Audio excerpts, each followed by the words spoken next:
आध्यात्मिक संस्कार चैनल पर आप सबका स्वागत है। नवरात्रि के चलते नेक्स्ट वीडियो आने में थोड़ा समय लग गया। आज का वीडियो पूर्णतः आध्यात्मिक आयामों को गहराई से छूने का प्रयास होगा।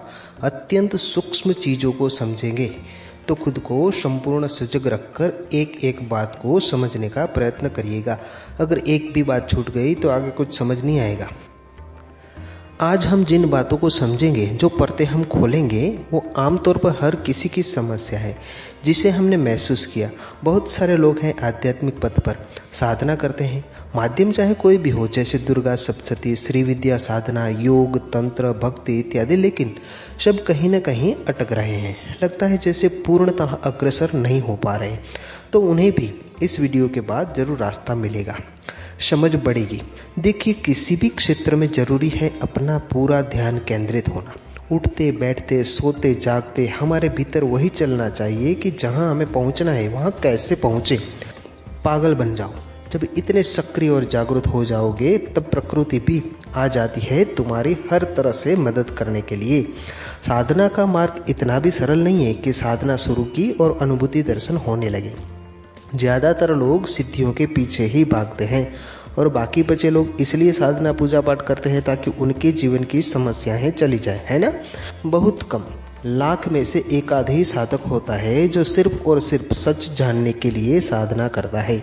देखिए, बैठकर सिर्फ प्रवचन देना कि कैसे करो, ऐसा मत करो, ये सब आसान होता है, किंतु साधना करना कोई सरल नहीं है। साधना करने से पहले समझ लेना चाहिए कि सबसे पहले ज्ञान, शाश्वत ज्ञान के बाद आता है विज्ञान, स्मृति, ध्यान, समाधि, धारणा, ये सब चीज़ें समझना होता है। ज्ञान, शाश्वत ज्ञान जो सनातन सत्य है, वो सच जिसे अब तक नहीं समझा गया। तो किस ज्ञान की बात हो रही है, समझिएगा ध्यान से। इसे समझने के लिए आपको अष्टावक्र गीता को समझना पड़ेगा। लेकिन फिर से वही समस्या कि क्या अष्टावक्र के शब्दों को, अष्टावक्र गीता के सूत्रों को समझने की भी समझ अपने पास है? नहीं है। तो अपनी समझ को विकसित करो। भगवद गीता तो हर किसी को समझ आ जाती है। क्यों? क्योंकि उसमें सबके लिए कुछ न कुछ है। एक उदाहरण देता हूँ। गीता जी के 3 अध्याय का 27वां श्लोक, प्रकृति क्रियमाणानि गुणैः कर्माणि सर्वशः अहंकार विमुढ़ात्मा कर्ता हमीति मन्यते। अर्थात वास्तव में सब कुछ हर तरह से प्रकृति के गुणों द्वारा ही किया जा रहा है। फिर भी अहंकार से मोहित होकर मनुष्य जो अंतःकरण से अज्ञानी है, वो ये समझता है कि मैं ही करता हूँ, मैंने किया। ये सरल सी बात तो हम सबको समझ आ जाएगी कि हम करता नहीं है, करता तो ईश्वर है, प्रकृति है। लेकिन अष्टावक्र की गीता के सूत्रों को समझेंगे तो जानेंगे कि सच में शास्त्रों का एसेंस क्या है। अब एक सूत्र लेता हूँ अष्टावक्र गीता से। राजा जनक अष्टावक्र जी से पूछते हैं कि मेरी मुक्ति कैसे हो, और अष्टावक्र जी उत्तर देते हैं। सीधा सवाल और सीधा जवाब, इधर उधर की कोई बात ही नहीं। बहुत अद्भुत है अष्टावक्र गीता। अष्टावक्र जी उत्तर देते हैं, यदि तुम देह को अलग करके अपने चित्त स्वरूप में शांत होकर स्थित हो जाओ, यदि तुम देह को अलग करके अपने चित्त स्वरूप में शांत होकर स्थित हो जाओ, अनात्म तादात्म का परित्याग कर दो, तो अभी तत्काल तुम सुखी, शांत एवं बंधन मुक्त हो जाओगे। वाह, यही तो है एसेंस, यही तो है ज्ञान, पूर्ण ज्ञान, अधूरा नहीं, पूरा ज्ञान। यहाँ कहा जा रहा है कि तुम अपनी देह यानी शरीर से खुद को अलग करके तुम्हारा जो चित्त स्वरूप है उसमें शांत होकर स्थित हो जाओ। चित्त स्वरूप क्या है, आइए समझते हैं। थोड़ी मिट्टी ले लो, उसमें थोड़ा पानी डालो और उसे मुलायम कर दो। अब उस गीली मिट्टी को हाथ में लो और उसे हल्के हाथों से दबाकर एक आकार दो। अब उस मिट्टी के आकार को देखो। उस मिट्टी पर अब अगर हल्का सा भी दबाव आएगा तो उसका आकार बदल जाएगा, है ना। ये जो बदलाव है वही है जन्म, नए आकार का, और मृत्यु है पुराने आकार की। जन्म और मृत्यु भिन्न नहीं है, दोनों एक ही क्षण है। अब ध्यान से समझे। आप जब मिट्टी के रूप को देखते हैं, किसे देखते हैं? रूप को, तो आपको मृत्यु भी नजर आएगी और नया जीवन यानी नया आकार भी नजर आएगा। लेकिन अगर आप मिट्टी के आकार रूप को न देखें और मिट्टी को देखें तो क्या उस मिट्टी में कोई जन्म या मृत्यु नजर आती है? नहीं ना। मृत्यु तो उस मिट्टी के आकार के रूप की हो रही है, जन्म भी तो उस मिट्टी के रूप आकार का हो रहा है। मिट्टी तो जैसी है वैसी ही रहती है, बस इतना ही समझना है समझ की लेवल पर। क्या मिट्टी में कोई जन्म या मृत्यु नजर आती है? नहीं ना। आध्यात्मिकता यही तो है जो आपको परम सत्य की ओर ले जाए, जो परम ज्ञान है वो दिखाए। तो इस प्रकार ज्ञान जो सच में ज्ञान है उसे ग्रहण करो। फिर आगे सूत्र में कहा गया है कि चित्त स्वरूप में शांत होकर स्थित हो जाओ। क्या मतलब है इसका? आप कहाँ स्थित हो सकते हो? चित्त क्या है? चित्त स्वरूप क्या है? ज्यादा सोचो मत, बस शांत हो जाओ। आप इस शब्द की कई व्याख्याएं कर देंगे, मत सोचो, ध्यान दो बस। चित्त स्वरूप में शांत होकर स्थित होने का मतलब है स्थित प्रज्ञ। किसी भी चीज में स्थित होना आपको पता है। जैसे आप टीवी पर मैच देख रहे हैं और आखिरी ओवर चल रहा है और 6 बॉल में 10 रन बनाना है, तो आप पूर्णतः टीवी में स्थित हैं, है ना? लेकिन शांत नहीं हो, क्योंकि हजारों सवाल चल रहे हैं भीतर की क्या होगा, 10 रन बनेंगे या नहीं, 6 या 4, 6 या 4 लगेगा या नहीं, कई सवाल चलते रहते हैं। तो जो चीज़ें भौतिक जगत में, मटेरियल वर्ल्ड में हैं, पल पल बदलती रहती है, वहाँ आप शांत होकर स्थित नहीं हो सकते, है ना? फिर अपनी भावनाओं को देखो, क्या वहाँ शांत होकर स्थित हो सकते हो? नहीं हो सकते, क्योंकि भाव भी तो बदलते रहते हैं। कभी अपनी पत्नी को माँ लक्ष्मी का रूप समझकर भाव प्रकट करते हो, तो कभी सब्जी ठीक नहीं बनी तो गुस्से का भाव प्रकट करते हो, है ना? तो आप भाव जगत में भी शांत होकर स्थित नहीं हो सकते, है ना? फिर अपने बॉडी माइंड मन में विचारों में स्थित होकर दिखाओ, वहाँ भी शांत होकर स्थित नहीं हो सकते, क्योंकि वो भी तो पल पल बदलता रहता है ना? तो स्थित हम वहाँ हो सकते हैं जो पहले से स्थिर है, स्थित है, जिस पर बाहरी जगत का, मन का, भावनाओं का, विचारों का, इमोशंस का कोई प्रभाव ना हो रहा हो। समझिएगा ध्यान से, बहुत सूक्ष्म चीजें हैं। क्या आप भावनाओं में स्थित हो सकते हो? क्या आप विचारों में स्थित हो सकते हो? क्या आप मन के तल पर स्थित हो सकते हो? क्या आप भौतिक जगत में कहीं स्थित हो सकते हो? ना जी ना। जो पहले से ही स्थिर नहीं है, वहां शांत होकर स्थित कैसे रह पाओगे?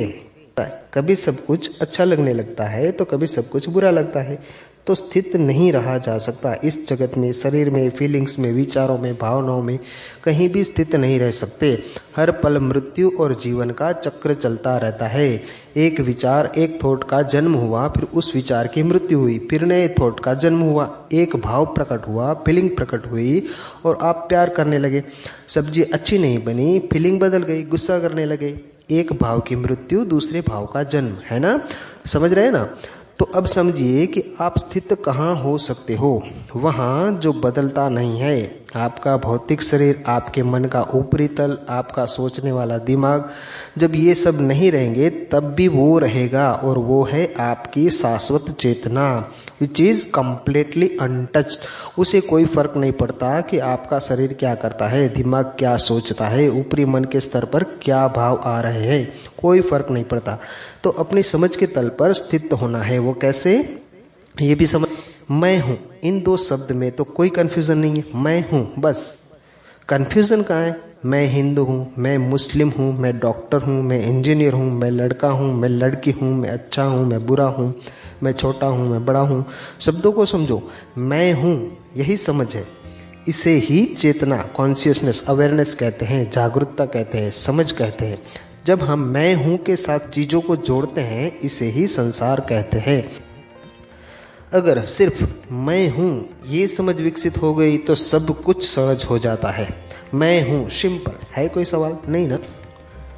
मैं हूं मतलब मैं हूं, बस सिंपल। इसे आप बदल नहीं सकते। लेकिन जब इसे बदलते हैं, जैसे मैं पिता हूं, मैं पत्नी हूं, मैं बेटी हूं, मैं पति हूं, मैं डॉक्टर हूं, मैं इंजीनियर हूं, तब फिर मुश्किल होती है वापस मैं हूं को ढूंढने में। और आप सिर्फ और सिर्फ मैं हूं में ही स्थित हो सकते हो। समझ के लेवल पर ही सच्चा ज्ञान समझ आता है। तो ये ज्ञान जब समझ में आता है तो अनुभूति होती है कि मैं तो शाश्वत हूँ, मैं तो उस गिल्ली मिट्टी की तरह हूँ जो हमेशा से थी। बदलता तो मिट्टी का रूप आकार है ना?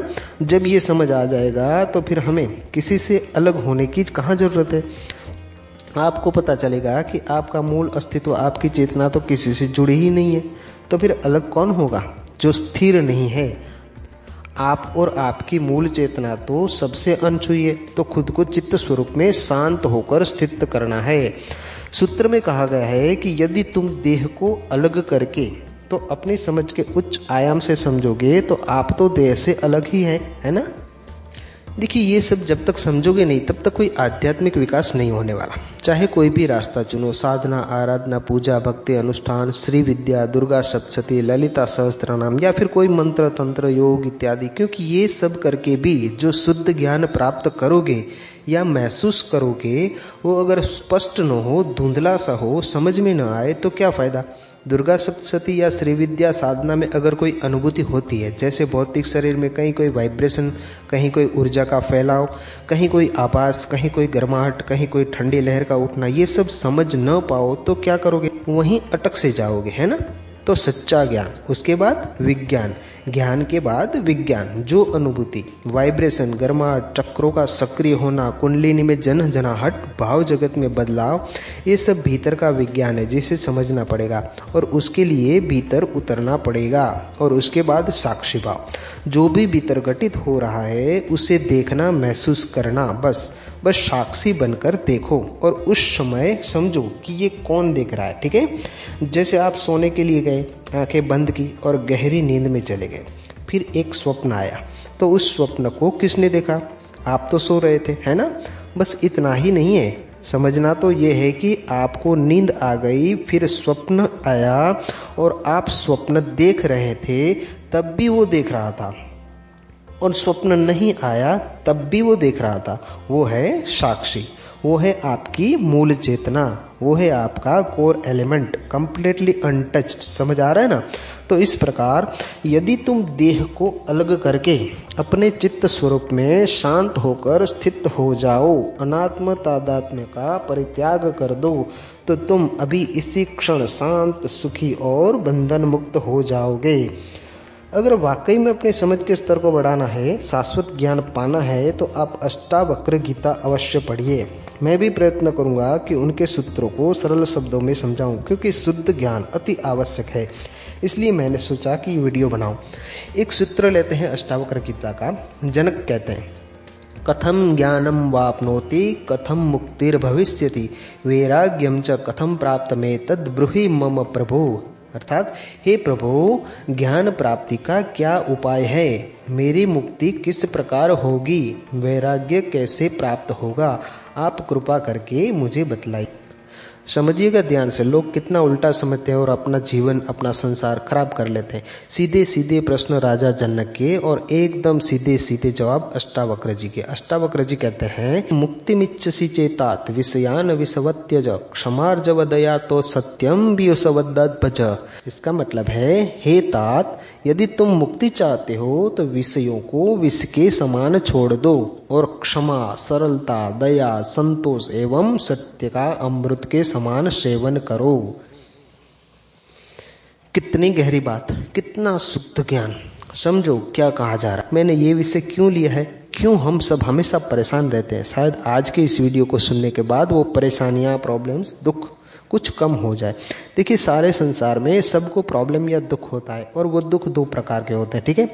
एक जो हमें चीज़ों से, जिसे हम विषय कहते हैं, सब्जेक्टिव प्रॉब्लम कहते हैं, ये वैसे दुख है जो किसी को है किसी को नहीं है, मुझे है आपको नहीं है, आपको है मुझे नहीं है। और दूसरा दुख, दूसरी प्रॉब्लम है, वो है मूलभूत प्रॉब्लम जो सबको है, जैसे मृत्यु का भय, जैसे फिर से गर्भ का दुख।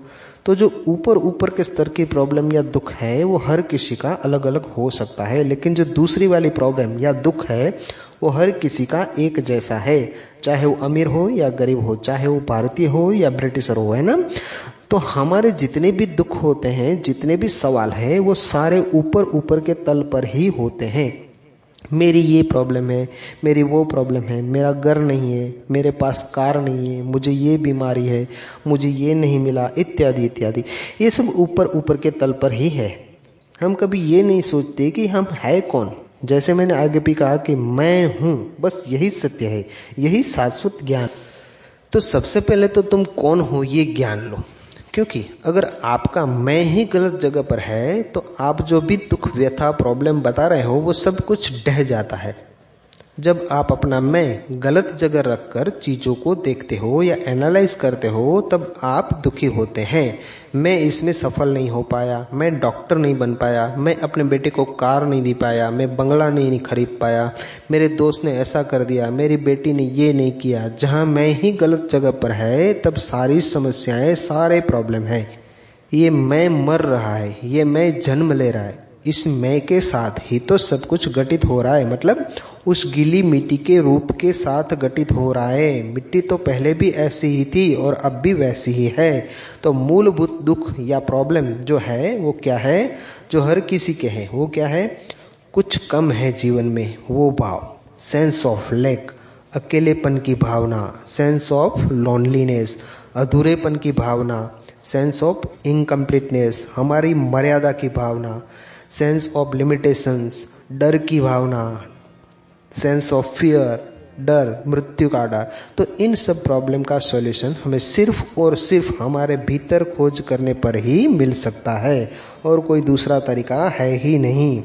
बेचैन होना, मृत्यु का डर, अकेला, अधूरापन, ये किसी एक की प्रॉब्लम है या पूरे संसार की, पूरे समाज की है ना, सबकी है ना।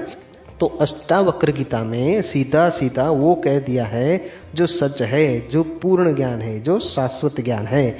आप मुझे बताइए कि खुशी को खोजना सबकी प्राथमिकता है ना, राइट। तो जब ये पता चले कि मैं ही खुशी हूँ तो वो खोज का अंत आ गया है ना। जिस शाश्वत सच को आप खोज रहे हैं वो पता चले कि आप ही वो सच हो तो फिर उस सच की खोज खत्म, राइट। तो क्या पूछ रहे हैं जनक, ज्ञान प्राप्ति का उपाय क्या है, मेरी मुक्ति किस प्रकार होगी और वैराग्य कैसे प्राप्त होगा। अष्टावक्र जी जवाब देते हैं, यदि तुम मुक्ति चाहते हो तो विषयों को विष के समान छोड़ दो और क्षमा, सरलता, दया, संतोष एवं सत्य का सेवन करो। ये बोल तो दिया लेकिन हर कोई इसे समझ नहीं पाता। क्या समझेंगे लोग, लाखों लोग ये पढ़कर, ये सुनकर, ये समझकर भटक जाते हैं। विषयों को विष के समान छोड़ दो, मतलब विषय क्या है, जितनी भी हमारी इंद्रियां हैं, आँख, कान, स्पर्श, स्वाद, सुगंध, इन सारी इंद्रियों द्वारा हमें जो जो भी अनुभव होते हैं उन सारे अनुभवों की इमेजेस या छापें जो है वो हमारे दिमाग में है, जिसे हम यादें बोलते हैं, मेमोरीज कहते हैं। वो सब विषय है, क्या है, विषय है। और वो सब विष के समान है, उसको छोड़ने की बात कही जा रही है। तो लोगों ने इसका क्या मतलब निकाला, लोगों ने सब कुछ छोड़ दिया, घर बार छोड़ दिया, पति को छोड़ दिया, पत्नी को छोड़ दिया, बच्चों को छोड़ दिया। जो छोड़ना है वो कहाँ छूटा, खाना कहाँ छोड़ा, स्वाद लेना कहाँ छोड़ा, कोई हवा का स्पर्श आपके शरीर को महसूस हो रहा है वो कहाँ छोड़ पाए, सांस लेना कहाँ छोड़ पाए। तो शाश्वत ज्ञान को पकड़ो, सच को पकड़ो, जो शाश्वत है वो है मैं हूँ, उसे पकड़ो। तो विषयों को विष के समान छोड़ना है। विष क्या है, जो जरूरत से ज़्यादा अतिरिक्त है वो सब विष है। जैसे आप बीमार हुए तो दवाई तो लेते हैं ना, जरूरी है ना औषधि। तो विषयों को भी विष की तरह रखो, न ज़्यादा न कम। तो आपने विषय छोड़ दिया है ना। आपके शरीर को जितनी ऊर्जा के लिए भोजन चाहिए उतना ले लिया, फिर मत खाओ। स्वाद के लिए, मजे के लिए अतिरिक्त भोजन भी तो विष है। तो भोजन के विषय को भी विष जितना मत लो, छोड़ दो। तो आपने ये विषय छोड़ दिया। ऐसे विषयों को छोड़ देने की बात हो रही है। अगर बीमार हुए और दवाइयाँ छोड़ दिया तो मर जाओगे। फिर ज्ञान कैसे प्राप्त होगा, सच कैसे जान पाओगे, साधना कैसे कर पाओगे, है ना। खाने की वजह से एक आनंद प्राप्त होता है ना। क्या उस खुशी को छोड़ सकते हो, नहीं छोड़ सकते। क्या वो खुशी बुरी है, नहीं है। लेकिन कुछ भी अतिरिक्त लिमिट से ज़्यादा है वो विष है। जैसे विषय है पैसा, तो पैसा कमाना ये विष नहीं है, किंतु पैसा ही आपका अंतिम लक्ष्य है, वो विष है। अंतिम लक्ष्य समझना ही विष है। पैसा क्यों चाहिए, ताकि मैं एक आरामदायक जिंदगी जी सकूं और शांति से जी सकूं। शांति से जीकर मैं ये जान सकूं कि मैं कौन हूं। ये गोल होना चाहिए, ये लक्ष्य होना चाहिए। तो ये कैसे होगा, तो विषयों को छोड़ दो ब्रह्म विद्या से। मतलब जो वास्तविक सच है उससे जानने की विद्या जो भीतर है, उसी को आत्मज्ञान बोलते हैं, उसी को तत्वबोध बोलते हैं। सारे के सारे वेदों को देखेंगे तो उसी की बात की गई है। फिर शब्द आता है क्षमा, सरलता, दया, संतोष एवं सत्य का अमृत के समान सेवन करो। मतलब क्षमा कहाँ करना है? अगर किसी ने कोई हत्या कर दी तो क्या उसे क्षमा करते हैं? नहीं। हमारा प्रॉब्लम क्या है पता है? हम शब्दों की गहराइयों में जिसे एसेंस कहते हैं वो नहीं समझते। तो क्षमा भीतर करना है। हाँ, उसने हत्या की, सजा दो, लेकिन उसे भूल जाओ, भीतर से क्षमा कर दो। अगर उसको भीतर रखोगे तो बार बार उस पर गुस्सा आएगा, है ना? तो भूल जाओ, सजा मिल गई उसे, क्षमा कर दो। सरलता मतलब हम बिना वजह ही कई चीज़ों को लेकर खुद से ही उलझते रहते हैं। जैसे गुस्से को लेकर, अरे मैं तो इतना पूजा पाठ करता हूँ, मैं तो इतनी साधना करता हूँ, मुझे तो गुस्सा नहीं आना चाहिए, मुझे गुस्सा क्यों आ गया? अरे भाई, गुस्सा हमारे मन भाव का, दिमाग का एक हिस्सा है, शरीर का एक भाग है। आ गया तो आ गया, इसे इतना कॉम्प्लिकेटेड मत बनाओ। स्वीकार करो कि हाँ, गुस्सा भी मेरा एक भाग है, हाँ मुझ में भी कुछ बुराइयां हैं, स्वीकार कर लो। तो क्या होगा ना कि चीज़ें सरल हो जाएगी। एक जानवर के बच्चे पर अगर कोई आक्रमण करेगा तो उसकी माँ को गुस्सा नहीं आएगा क्या? बातों को जितना सरल रख पाओगे उतना ही स्पिरिचुअली आगे बढ़ पाओगे। हाँ, मुझ में कुछ अच्छाइयाँ हैं और मुझ में कुछ बुराइयाँ भी हैं, वो मेरे जीवन का एक भाग है, तो हो गया सरल।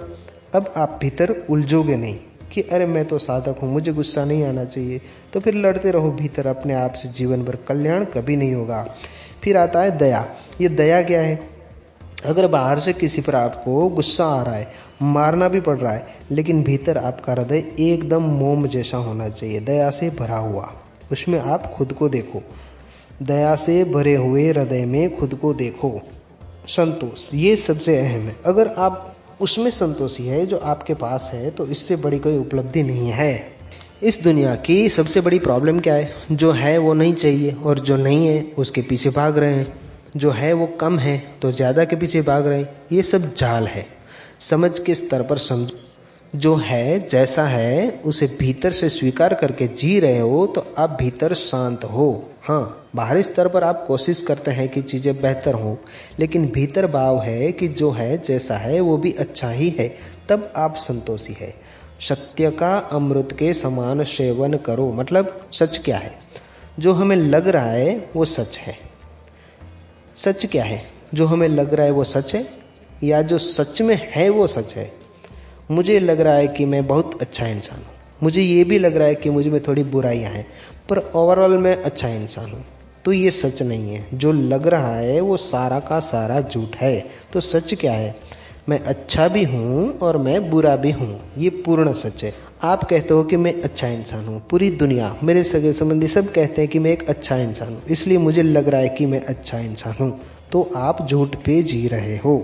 सच ये है कि हाँ, मैं अच्छा इंसान भी हूँ और मैं बुरा भी हूँ। तो सच वो है जिसे जैसा है वैसे देखना। हमने इस वीडियो की शुरुआत में कुछ शब्दों को लिया, ज्ञान, फिर विज्ञान, फिर स्मृति, फिर ध्यान, फिर समाधि। तो हमने जाना ज्ञान, आत्मज्ञान, ब्रह्म ज्ञान, शाश्वत ज्ञान। अब जो ज्ञान, शाश्वत ज्ञान आपने कहीं से भी लिया, उसे भीतर के विज्ञान के साथ जोड़ो। भीतर का विज्ञान मतलब हमारे भीतर की करोड़ों कोशिकाएं कैसे, कहाँ से ऊर्जा ले रही है, हमारी सांसें अपने आप कैसे चल रही है, हमारे साथ चक्र कहाँ हैं, कैसे ऊर्जान्वित हो सकते हैं, कुंडलिनी क्या है, कहाँ है, क्यों है, जागृत कैसे हो सकती है, जागृत होने से क्या होगा, कैसा होगा, ये भीतर का विज्ञान। हम खुश क्यों होते हैं, कौन सा रसायन भीतर रिश्ता है जब हम आनंदित, रोमांचित होते हैं, क्या है पीनियल ग्लैंड, क्या है ब्रह्मरंध्र, क्या है विष्णु ग्रंथि, क्या है रुद्र ग्रंथि, ये सारा है भीतर का ज्ञान विज्ञान। ज्ञान विज्ञान और फिर आती है स्मृति, मतलब वो सारा ज्ञान विज्ञान जो देखा, जाना, समझा, अनुभव किया, उसे स्मृति में रखना, ताकि जब आगे की यात्रा हो, ध्यान में प्रवेश हो, तब सब स्मृति में होने से समझना आसान हो जाए। इसलिए ही सबने कहा है कि जागरूक रहो, होश में रहो। यही तो है जागृतता। साक्षी भाव को हमेशा जागृत रखो, और जो भी ध्यान में, साधना में घटित हो रहा है उसे बस देखो, कुछ मत करो। साक्षी भाव इसी को ही तो कहते हैं, इसे ही जागरूकता कहते हैं। फिर आता है समाधि तुरीय अवस्था। इसे फिर हम किसी और दिन समझेंगे। समय की पाबंदी के चलते मैं अब यहाँ अपने शब्दों को विराम दूंगा। आशा करता हूँ कि आज की ये वीडियो आपको अच्छी लगी होगी। सनातन धर्म से जुड़ी, आध्यात्म से जुड़ी बातें और ज्ञान, ब्रह्म ज्ञान से जुड़ी बातों के के लिए हमारे चैनल को सब्सक्राइब और शेयर करना ना भूलें। सबके प्रति कल्याण की भावना रखें, सरल रहें। ओम नमो नारायण।